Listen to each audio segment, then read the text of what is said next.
प्रिय विद्यार्थियों, नमस्कार। आज हम लोग शिक्षा मनोविज्ञान बीए पार्ट फर्स्ट ईयर के अंतर्गत विशिष्ट बालकों की शिक्षा का अध्ययन करेंगे। तो विशिष्ट बालकों की शिक्षा, बालक का जन्म समान परिस्थितियों में होता है। उसे फिर जैसे जैसे उसका पालन पोषण होता है अपने उसमें भिन्नता नज़र आने लगती है।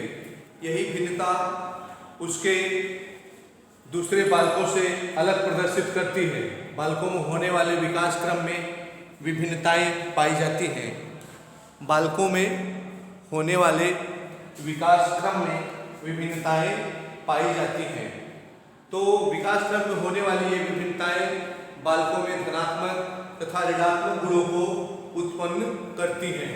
यही धनात्मक तथा ऋणात्मक गुण बालक को बुद्धिमान, मूर्ख, कुशाग्र, सृजनात्मक, पिछड़े बालक और एकांत प्रिय, बलवान, कमजोर, लोकप्रिय बनाते हैं। विद्यालयों में भी किसी प्रकार किसी एक कक्षा का बालक एक समान स्तर के नहीं होते। कुछ बालकों में सीखने की क्षमता अधिक होती है तो कुछ बालकों में कुछ छात्र ऐसे होते हैं जो बार बार अभ्यास कराकर सिखाने पर भी सक्रिय सीखने में कठिनाई को महसूस करते हैं। इस प्रकार बालकों में व्यक्तिगत भिन्नताएं पाई जाती हैं। तो तथा ये विभिन्नताएं शारीरिक, मानसिक, बौद्धिक, सामाजिक, शैक्षिक तथा संवेगात्मक किसी भी क्षेत्र में होती हैं। इन्हीं विभिन्नताओं के कारण ही कुछ बालक अपनी आयु के बालकों के समान किंतु कुछ उनसे उच्च तथा कुछ उनसे निम्न होते हैं। तो सामान्य बालकों से भिन्नता होने के कारण इस प्रकार के बालकों में विशिष्ट श्रेणी के बालक आते हैं।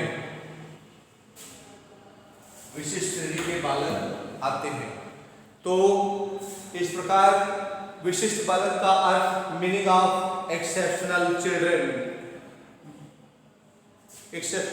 चिल्ड्रन वे बालक जो अपनी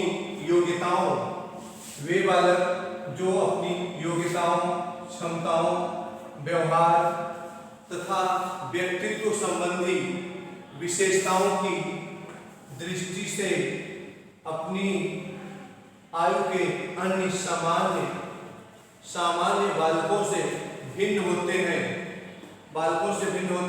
उन्हें विशिष्ट बालक कहा जाता है। ये विशिष्ट बालक सामान्य बालक की अपेक्षा श्रेष्ठ या हीन होते हैं। तो विशिष्ट बालक का अर्थ क्या है कि वे बालक जो अपनी योग्यताओं, क्षमताओं, व्यवहार तथा व्यक्तित्व संबंधी विशेषताओं की दृष्टि से अपनी आयु के अन्य सामान्य बालकों से भिन्न होते हैं, उन्हें विशिष्ट बालक कहा जाता है। ये विशिष्ट बालक सामान्य बालकों की अपेक्षा श्रेष्ठ या हीन होते हैं।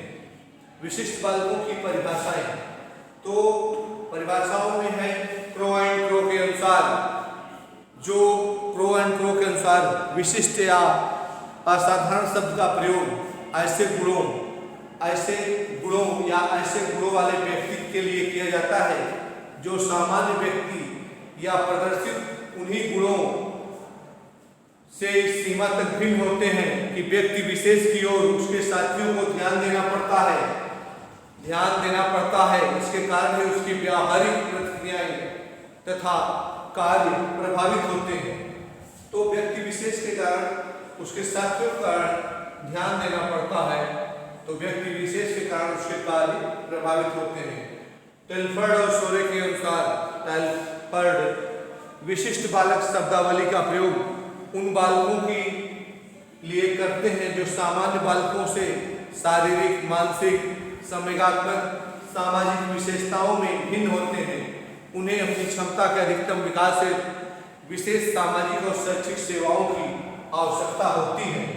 तो टेलफर्ड और शोरे के अनुसार वे बालक जो सामान्य बालकों से शारीरिक, मानसिक, सामाजिक और संवेगात्मक विशेषताओं से भिन्न होते हैं, उन्हें अपनी क्षमता के अधिकतम विकास से सामाजिक और शैक्षिक आवश्यकताओं की आवश्यकता होती है, उन्हें विशिष्ट बालक कहते हैं। तो विशिष्ट बालक की विशेषताएं क्या है? तो विशिष्ट बालक सामान्य बालकों की अपेक्षा श्रेष्ठ या हीन होते हैं, उच्च या मंद होते हैं। विशिष्ट बालक सामान्य बालक की अपेक्षा श्रेष्ठ या हीन होते हैं, हीन बुद्धि के। तो दूसरा है विशिष्ट बालक शारीरिक, मानसिक, संवेगात्मक तथा सामाजिक विशेषताओं में सामान्य बालकों से भिन्न होते हैं। विशिष्ट बालक शारीरिक, मानसिक, सामाजिक, संवेगात्मक विशेषताओं में सामान्य बालकों से भिन्न होते हैं। तो ये दो विशेषता हो गई विशिष्ट बालक की। तीसरी विशेषता है कि विशिष्ट बालकों में ये भिन्नता किसी भी शारीरिक अपंगता, सीखने की अपेक्षा, सीखने की अयोग्यता, व्यावहारिक विकारों या बौद्धिक पिछड़ेपन के कारण होती है। तो विशिष्ट बालकों में भिन्नता किसी भी शारीरिक अपंगता और बौद्धिक अयोग्यता, व्यावहारिक विकारों या बौद्धिक पिछड़ेपन के कारण ये विशिष्ट बालकों की विशेषता में भिन्नता होती है। चौथा है विशिष्ट बालक सामान्य बालकों के साथ समायोजित नहीं हो पाते हैं।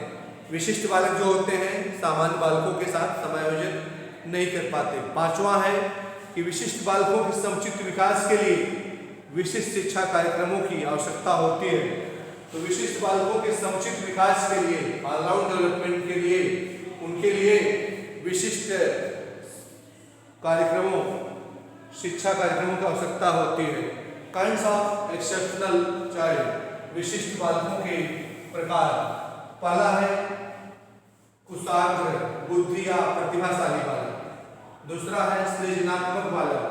तीसरा है पिछड़े बालक। चौथा है मंद बुद्धि बालक। पांचवा है मादक द्रव्यों का सेवन करने वाले बालक। छठवां है विकलांग बालक। सातवां है बाल अपराधी बालक। तो पहला है कुशाग्र बुद्धि या प्रतिभाशाली बालक, इसे हम गॉड गिफ्टेड भी कहते हैं, GIF TED, gifted children, CHILDREN, प्रतिभाशाली या गिफ्टेड कुशाग्र बुद्धि। तो धनात्मक बौद्धिक असामान्यता वाले बालकों को प्रतिभाशाली बालक कहा जाता है। धनात्मक बौद्धिक असामान्यता वाले बालकों को प्रतिभाशाली बालक कहा जाता है। प्रतिभाशाली बालक सामान्य बालकों से भिन्न होते हैं। तो जो गॉड गिफ्टेड या प्रतिभाशाली बालक हैं वो सामान्य बालकों से भिन्न होते हैं। ऐसे बालक जिनकी मानसिक आयु अपनी आयु के बालकों का अनुपात औसत से अधिक होती है उन्हें प्रतिभाशाली बालक कहा जाता है। तो ऐसे बालक जिनकी मानसिक आयु अपने आयु के अनुपात के बालकों से अधिक होती है उन्हें प्रतिभाशाली बालक कहा जाता है। तो इन बालकों की बुद्धि लगभग 130 से 140 होती है। तो प्रतिभाशाली बालक की बुद्धि लब्धि होती है 130 से 140 IQ। उसके बाद है कि प्रतिभाशाली बालक की परिभाषाएं। तो परिभाषाएं हैं क्रो एंड क्रो के अनुसार प्रतिभाशाली बालक दो प्रकार के होते हैं। पहला, वे बालक जिनकी बुद्धि लगभग 130 से अधिक होती है और जो असाधारण बुद्धि वाले बालक होते हैं।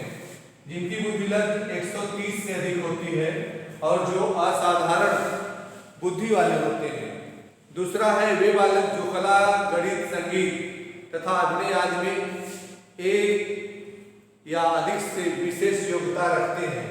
जो कला, गणित, संगीत तथा अभिनय आदि में एक से अधिक योग्यता रखते हैं तो उन्हें विशेष योग्यता रखते हैं। फिर ये क्रो एंड क्रो के अनुसार वर्गीकरण था कि प्रतिभाशाली बालक दो प्रकार के होते हैं। एक, क्या वे बालक जिनकी बुद्धि लब्धि 130 से अधिक होती है वे प्रतिभाशाली बालक होते हैं, असाधारण होते हैं।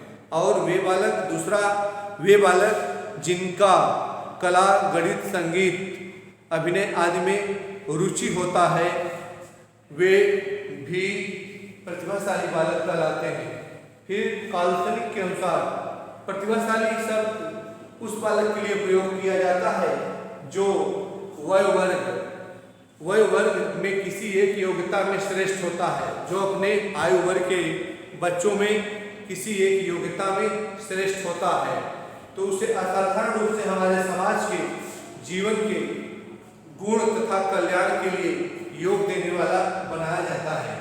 हमारे समाज के लिए, जीवन के लिए और योग देने वाला बनाया जाता है। उसके बाद है टर्मन व ओडन के अनुसार। टर्मन व ओडन के अनुसार प्रतिभाशाली बालक शारीरिक गठन, सामाजिक समायोजन, व्यक्तित्व के लक्षणों, विद्यमान उपलब्धि, खेल की सूचनाओं, रुचियों की बहुरूपता और सामान्य बालकों से श्रेष्ठ होते हैं। फिर हाइविंग हर्स्ट के अनुसार कुशाग्र अथवा प्रतिभावान बालक वे हैं जो निरंतर किसी क्षेत्र में अपनी कार्य कुशलता का परिचय देते हैं। कुशाग्र अथवा प्रतिभाशाली बालक वे हैं जो निरंतर किसी भी क्षेत्र में अपनी कार्य कुशलता का परिचय देते हैं। तो प्रतिभाशाली बालकों के प्रकार, मनोवैज्ञानिकों ने प्रतिभाशाली बालकों के दो प्रकार बताए हैं। संपूर्ण प्रतिभाशाली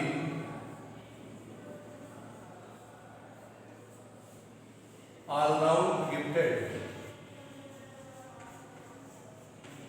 संपूर्ण प्रतिभाशाली।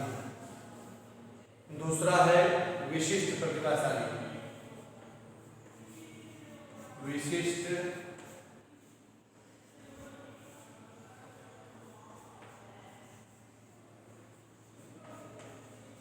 प्रतिभाशाली।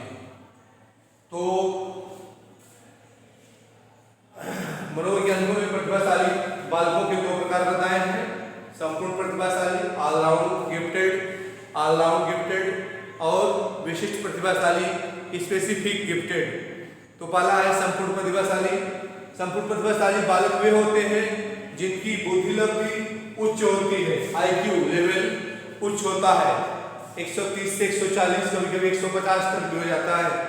इस प्रकार के बालकों में सभी विषयों तथा कार्यों में महत्वपूर्ण होते हैं तथा वे समान रुचि लेते हुए इन कार्यों को करते हैं। इस प्रकार के बालक सभी कार्य तथा विषयों में समान रूप से रुचि लेते हैं तथा उसे करते हैं।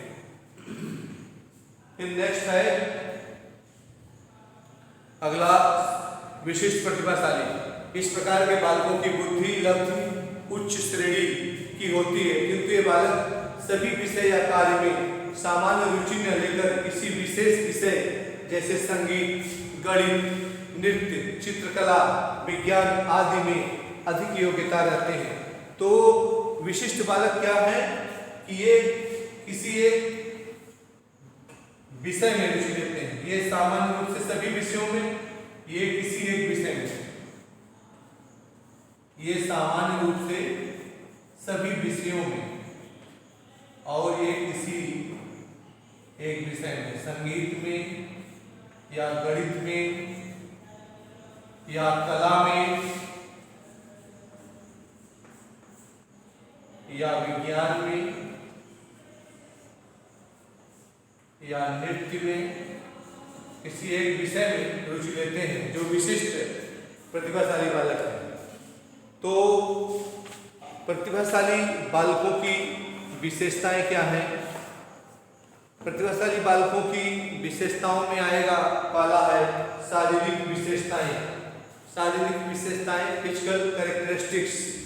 तो शारीरिक विशेषताएं में है कि प्रतिभाशाली बालकों का शारीरिक विकास तीव्र गति से होता है।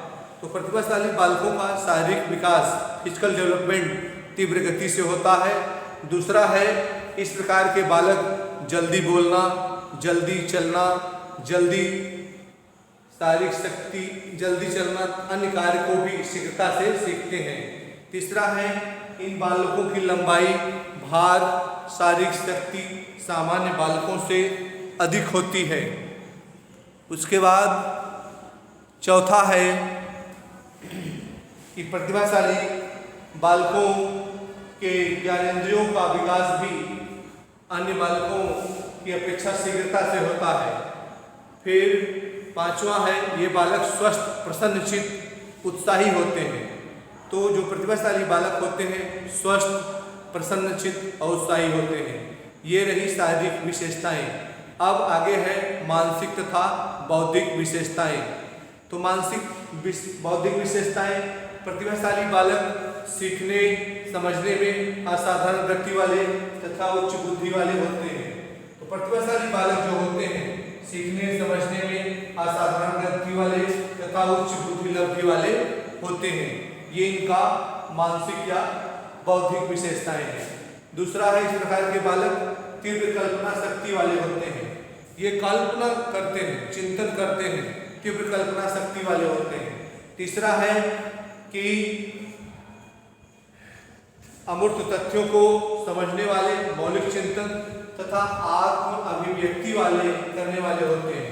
अमूर्त तथ्यों को समझने वाले, अमूर्त माने जो दिखाई नहीं पड़ रही है उसको समझने वाले और आत्मचिंतन करने वाले तथा आत्म अभिव्यक्त करने वाले होते हैं।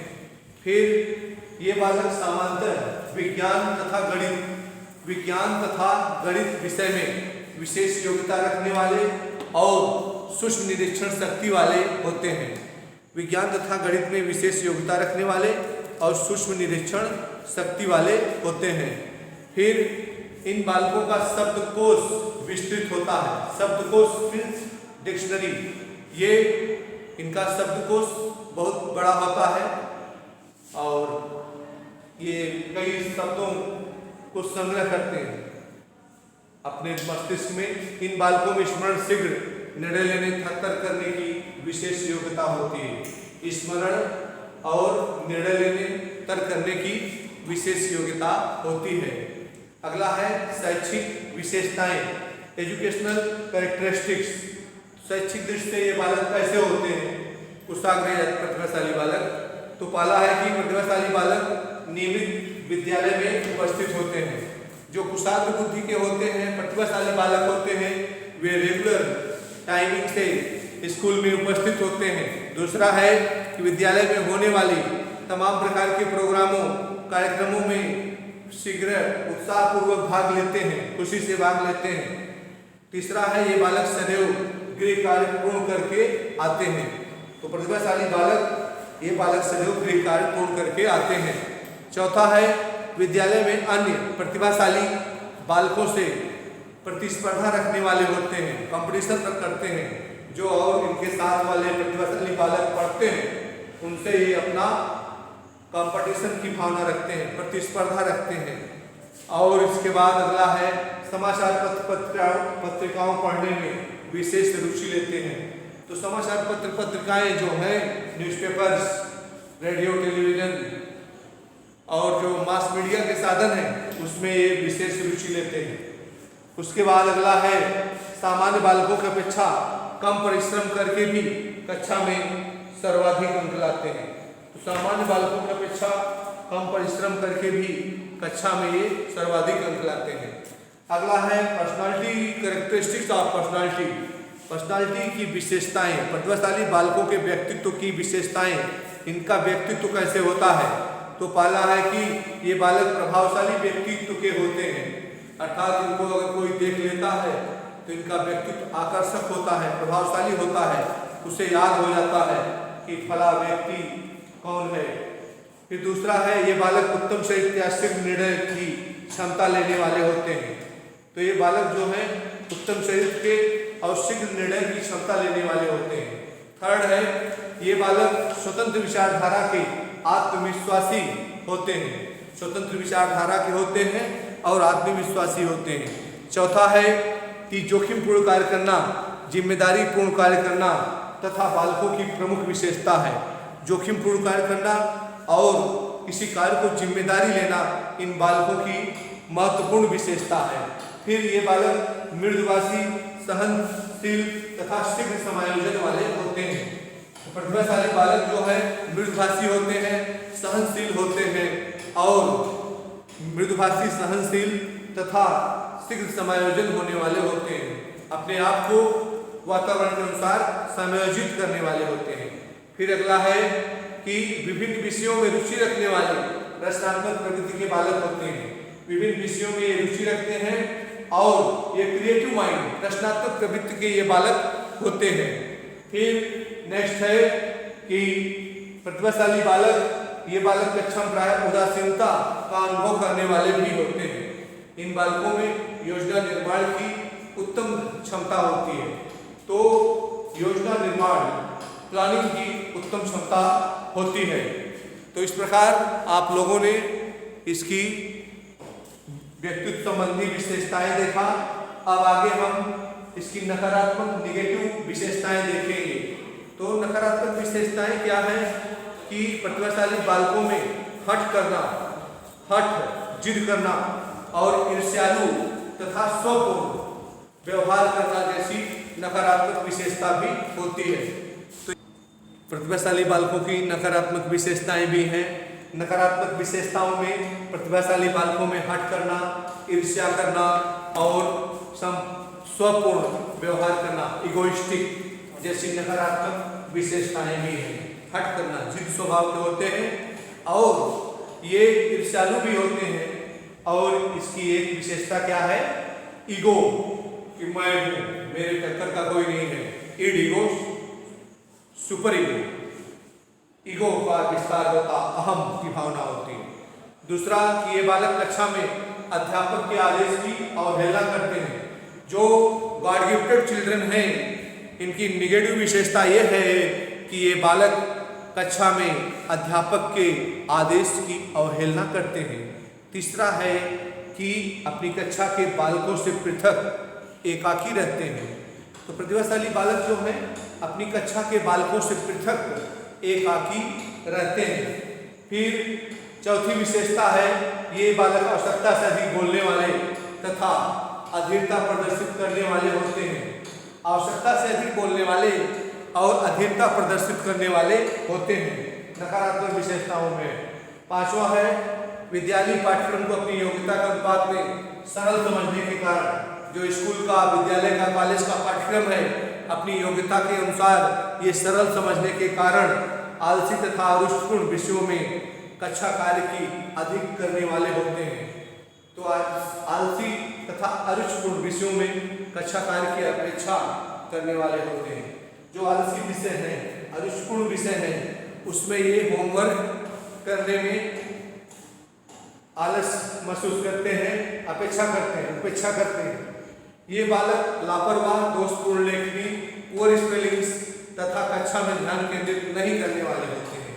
तो ये बालक में निगेटिव ये है कि ये बालक लापरवाह, दोषपूर्ण लेखनी, poor handwriting and poor spelling, handwriting, कक्षा में ध्यान केंद्रित करने वाले नहीं होते हैं। तो प्रतिभाशाली बालकों की शिक्षा, एजुकेशन ऑफ गिफ्टेड चिल्ड्रन कैसी होनी चाहिए? तो इसमें है कि सामान्य रूप से कक्षा उन्नति, प्रोमोटेड आप जनरल। कुछ मनोवैज्ञानिक प्रतिभाशाली बालकों को वर्ष में 2 बार कक्षा उन्नति का समर्थन करते हैं। तो कुछ मनोवैज्ञानिक जो प्रतिभाशाली बालक हैं उनको वर्ष में 2 बार प्रमोट करने का समर्थन करते हैं। अतः इन बालकों को भी सामान्य बालकों के समान कक्षा उन्नति दी जानी चाहिए। तो इन बालकों, प्रतिभाशाली बालकों को भी सामान्य बालकों के साथ प्रमोट करने की अनुमति देनी चाहिए। फिर दूसरी विशेषता है अध्यापकों का व्यक्तिगत ध्यान। प्रतिभाशाली बालकों की शिक्षा में शिक्षक को इन पर अधिक व्यक्तिगत रूप से ध्यान देते हुए नियमित रूप से निर्देशन तथा परामर्श देना चाहिए। तो इनके ऊपर विशेष रूप से व्यक्तिगत ध्यान देते हुए इन्हें रेगुलर रूप से इन्हें गाइडेंस एंड काउंसलिंग इनकी या निर्देशन एवं परामर्श करनी चाहिए प्रतिभाशाली बालकों की। फिर तीसरा है विशेष तथा विस्तृत पाठ्यक्रम। प्रतिभाशाली बालकों का पाठ्यक्रम विशेष और व्यापक होना चाहिए। इनका जो पाठ्यक्रम होना चाहिए विशेष और व्यापक होना चाहिए, तो जिससे प्रतिभाशाली बालकों में रचनात्मक तथा चिंतन योग्यताओं का विकास हो सके। तो इससे रचनात्मक तथा चिंतन योग्यताओं का विकास हो पाएगा। फिर प्रतिभाशाली बालकों का पाठ्यक्रम सामान्य बालकों से पृथक होना चाहिए। पाठ्यक्रम में प्रतिभाशाली बालकों के पाठ्यक्रम में कठिन विषयों का समावेश होना चाहिए। कठिन विषयों का समावेश होना चाहिए। इस प्रकार ये देखा। फिर अगला है विशेषता की विशेष कक्षाएं एवं विद्यालय, स्पेशल क्लास एंड स्कूल। तो प्रतिभाशाली बालक सामान्य बालकों की अपेक्षा शीघ्रता से सीखते हैं। जो गॉड गिफ्टेड चिल्ड्रन होते हैं वे जो सामान्य बालक हैं, नॉर्मल सामान्य बालक से वो अधिक प्रतिभाशाली, अधिक तीव्र गति से सीखते हैं। अतः इसके लिए अलग विद्यालयों की विशेष व्यवस्था की जानी चाहिए। यदि यह संभव न हो सके तो सामान्य विद्यालयों में इन बालकों को तीव्र विकास को ध्यान में रखते हुए अलग कक्षाओं की व्यवस्था की जानी चाहिए। तो प्रतिभाशाली बालकों के लिए विशेष कक्षाएं की व्यवस्था होनी चाहिए। सामान्य बालकों से अलग करके उन्हें विश्वविद्यालय में ही अलग से कक्षाएं लेनी चाहिए, या तो फिर उन्हें अलग से विद्यालय ही उनके लिए बनाना चाहिए। पाठ्य सरगर्मी क्रियाओं का आयोजन, तो प्रतिभाशाली बालकों को कक्षा शिक्षण के साथ साथ पाठ्य सरगर्मी क्रियाओं जैसे वाद विवाद प्रतियोगिता, सेमिनार, वर्कशॉप, शैक्षिक भ्रमण, खेलकूद, सामूहिक सम्मेलन और क्विज प्रदर्शनी आदि में भाग लेने के लिए प्रोत्साहित किया जाना चाहिए। विशेष अध्ययन की सुविधाएं, प्रतिभाशाली बालकों को विद्यालय में, पुस्तकालयों में, वाचनालय में विशेष सुविधाएं दी जानी चाहिए, जिससे वे अपने रुचि की पत्रिकाओं तथा अखबार को पढ़कर ज्ञानार्जन कर सकें। फिर अगला है प्रोत्साहन एवं पुरस्कार की व्यवस्था। तो गॉड गिफ्टेड चिल्ड्रन को arrangement of encouragement and prize, इन बालकों को विद्यालय तथा परिवार में अच्छे कार्यों के उत्तरदायित्व को पूर्ण करने के लिए प्रोत्साहित किया जाना चाहिए। माता पिता शिक्षक द्वारा पुरस्कार प्रदान किया जाना चाहिए, जिससे इनकी विशेष योग्यता तथा गुणों को सही दिशा मिल सके। मिल सके। तो ये प्रतिभाशाली बालकों की विशेषताएं रही। अब हम नेक्स्ट वीडियो में पढ़ेंगे सृजनात्मक बालकों का अर्थ और उनकी विशेषताएं, उनकी शिक्षा। तो आज की वीडियो क्लास यहीं समाप्त होती है और नेक्स्ट वीडियो में हम फिर मिलेंगे। वीडियो को अधिक से अधिक देखें, शेयर करें, लाइक करें, सब्सक्राइब करें और बेल आइकन की घंटी जरूर दबाएं। नमस्कार।